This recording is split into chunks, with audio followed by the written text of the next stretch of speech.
Hello friends, welcome to basic banking. और मैं हूं आपका होस्ट एसएस दे, जो आपकी डेली बैंकिंग और फिनेंशियल प्रॉब्लम्स का सल्यूशन बताते हैं। तो जल्दी से चैनल को सब्सक्राइब कर दीजिए और चलते हैं आज की वीडियो की टॉपिक की तरफ।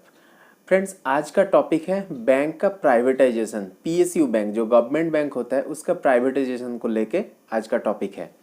तो आज ये प्राइवेटाइजेशन को लेके हम 5 पॉइंट बताएंगे और उसमें नेगेटिव भी है, पॉजिटिव भी है। आम आदमी के ऊपर, जनता के ऊपर इसका क्या इफेक्ट है, पॉजिटिव नेगेटिव क्या इफेक्ट है, उसका सबसे बड़ा 5 पॉइंट जो होता है वही हम बताएंगे और एक बोनस पॉइंट होगा। तो जो 5 पॉइंट होगा वो मैक्रो एलिमेंट के बारे में बात नहीं करेंगे, तो जो माइक्रो कंटेंट है, माइक्रो एलिमेंट्स है, उसके बारे में बात करेंगे। मेरा आपका डेली लाइफ पर उसका क्या इफेक्ट होगा। तो चलिए वीडियो को शुरू करते हैं।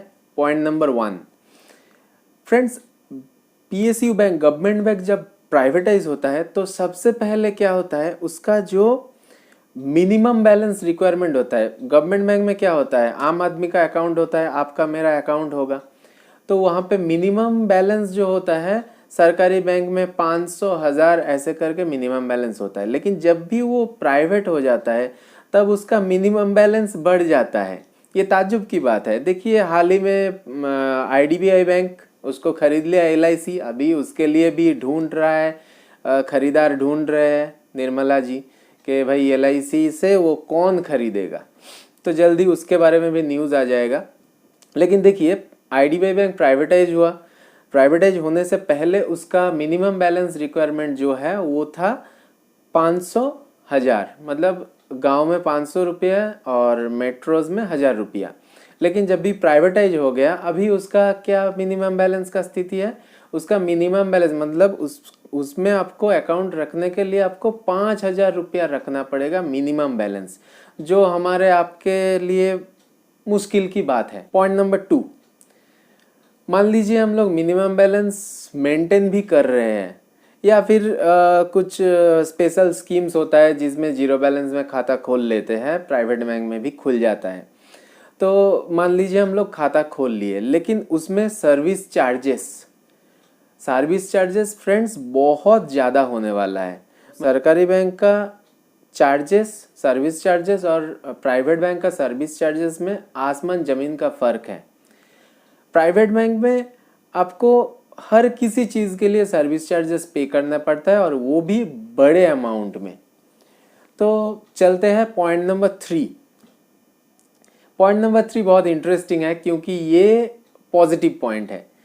तो क्या है, मान लीजिए मिनिमम बैलेंस बढ़ गया, सर्विस चार्जेस चार्ज कर रहा है, तो आम आदमी जो है, मतलब जनता जो है, वो अकाउंट मेंटेन नहीं कर पाएंगे, वो अपना अकाउंट क्लोज कर लेंगे उस बैंक से। क्योंकि भाई हर किसी के लिए मुमकिन नहीं है कि 5000 रुपया रखो, सर्विस चार्जेस भरो, ये करो वो करो, वो पॉसिबल नहीं है। तो ज़्यादा से ज़्यादा लोग, गांव में रहने वाले जो कम इनकम वाले लोग हैं, ज़्यादातर हमारे इंडिया में 90% लोग ही ऐसे हैं हम लोग जिसका इनकम बस चल जाता है ऐसे टाइप का। तो हम लोग क्या करेंगे, अकाउंट क्लोज कर लेंगे।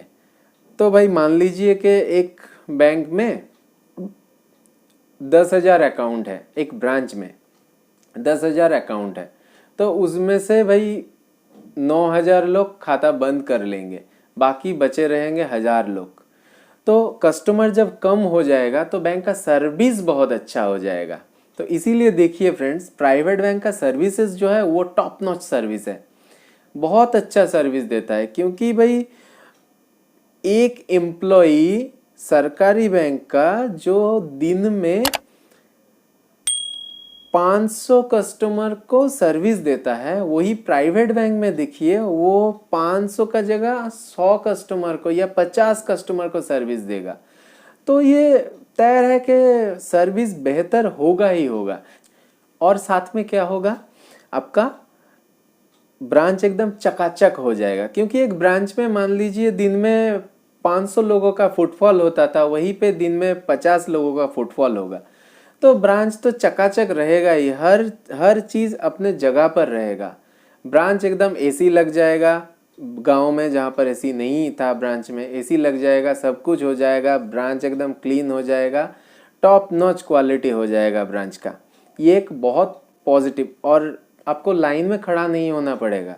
भाई एक सरकारी बैंक में पैसा उठाने जाओ तो कम मिनिमम कहीं भी हो 5 लोग तो आपके आगे खड़े रहेंगे ही, लेकिन प्राइवेट बैंक में जाइए, जब वो प्राइवेट हो जाता है भाई जाइए, आपको आके सर्विस देगा, आपके घर में जाके सर्विस दे देगा, क्योंकि भाई ज़्यादा कस्टमर को सर्विस देना नहीं है, और जो भी कस्टमर उसके पास है वो एकदम HNI कस्टमर है, हाई नेटवर्थ है उसका, तो भाई सर्विस तो देगा ही। अब चलिए बढ़ते हैं 4 नंबर पॉइंट पर। तो पॉइंट नंबर 4 पर क्या है? लोन्स, जो सबसे इम्पोर्टेंट चीज़ है। ये पॉइंट अच्छे से सुन लो।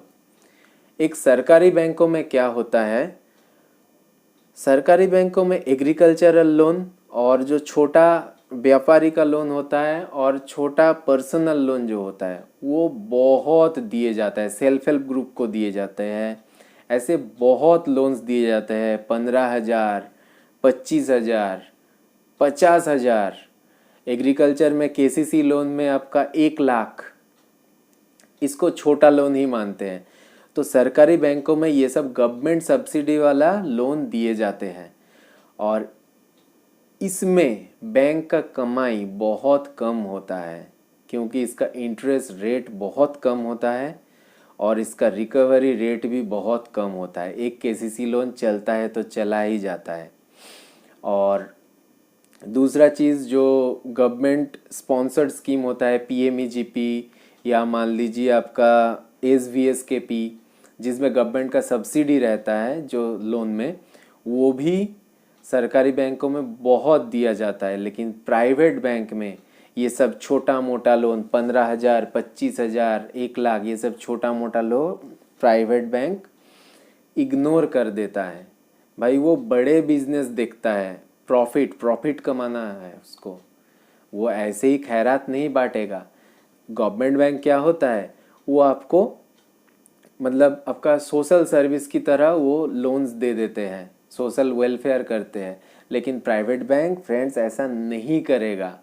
प्राइवेट बैंक देखेगा जहाँ 10 लाख, 20 लाख, 25 लाख, करोड़ों में जहाँ लोन होगा वहीं पर वो लोग कंसंट्रेट करेंगे, ना कि आपका 15,000, 25,000 वाले लोन में कंसंट्रेट करेंगे। तो भाई छोटा लोन प्राइवेट बैंक में भूल जाओ।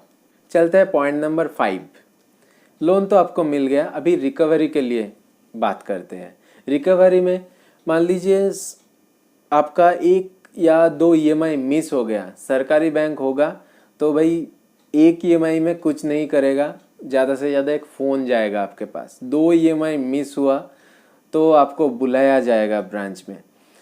लेकिन जो प्राइवेट बैंक्स होते हैं, 1 EMI मिस हो गया तो मान लीजिए आपकी घर में रिकवरी एजेंट पहुंच गया और सुबह से आपकी घर में ही बैठा रहेगा, भाई पैसे दो उसके बाद वो लोग आएगा। तो मान लीजिए आपका जो सोशल रेस्पेक्ट है, आपकी गांव में या घर में जो रेस्पेक्ट है वो कहाँ जाएगा। और फ्रेंड्स प्राइवेट बैंक इसका कुछ परवाह नहीं करता, उसको पैसों से मतलब है। तो ये है 5 नंबर पॉइंट। फ्रेंड्स अब बोनस पॉइंट। बोनस पॉइंट ये है सबसे इम्पॉर्टेंट, कि मान लीजिए एक ब्रांच में 500 अकाउंट था, छोटा सा ब्रांच है गांव का, 500 अकाउंट था, उसमें से तो 450 अकाउंट बंद हो गया। वो लोग मिनिमम बैलेंस मेंटेन नहीं कर पाए, सर्विस चार्जेस नहीं दे पाए, लोन्स नहीं मिला, ऐसे करके 450 अकाउंट बंद हो गया। अभी 50 अकाउंट जो HNI हाई नेटवर्थ वाला जिसके पास पैसा है उसका अकाउंट बचा है। अब फ्रेंड्स 50 अकाउंट के लिए कोई ब्रांच खोल के उतना एस्टेब्लिशमेंट कॉस्ट है, स्टाफ के लिए खर्चा है, AC लगाया, आपका प्रीमाइसेस किराए पर लिया, बहुत कॉस्टिंग होता है एक ब्रांच चलाने में। तो 50 कस्टमर या 100 कस्टमर के लिए एक ब्रांच नहीं खुला रहेगा। तो फ्रेंड्स वो ब्रांच क्या होगा, क्लोज्ड। आपके गांव में ब्रांच था सरकारी बैंक का, लेकिन वो प्राइवेट हो गया, उसके बाद वो ब्रांच बंद हो जाएगा। आप एग्जाम्पल देख लीजिए, जो प्राइवेटाइज्ड बैंक है HDFC, ICICI, एक्सिस, ये ज़्यादा से ज़्यादा मेट्रो में और छोटे शहरों में है। लेकिन गांव में axis bank, HDFC bank, ICICI bank मिलना बहुत मुश्किल है। गांव में क्यों बिजनेस करेंगे ये लोग? गांव में प्रॉफिट नहीं कर पाएंगे ये लोग वेलफेयर के लिए बैठे नहीं है, पब्लिक वेलफेयर के लिए ये बैंक बैठे नहीं है। वो सरकारी बैंक है जो जनता की वेलफेयर के लिए होता है। प्राइवेट बैंक को सिर्फ प्रॉफिट देखना होता है, तो वो ब्रांच बंद होगा ही होगा। सिर्फ मेट्रो और छोटे शहरों में रहेगा ये प्राइवेट बैंक। तो फ्रेंड्स, वीडियो को अंत तक देखने के लिए बहुत बहुत शुक्रिया। वीडियो को लाइक कीजिए, चैनल को ज़रूर सब्सक्राइब कीजिए। इससे क्या होता है, ये नए नए वीडियो बनाने का एनर्जी मिल जाता है, आप लोगों तक ये इन्फॉर्मेशन पहुंचाने का मौका मिल जाता है। लेकिन अगर वीडियो बनाए और उस पर व्यूज़ नहीं है, कोई देख नहीं रहा है, तो उसमें मज़ा नहीं है वीडियो बनाने में। तो friends, like, share and subscribe. नमस्ते।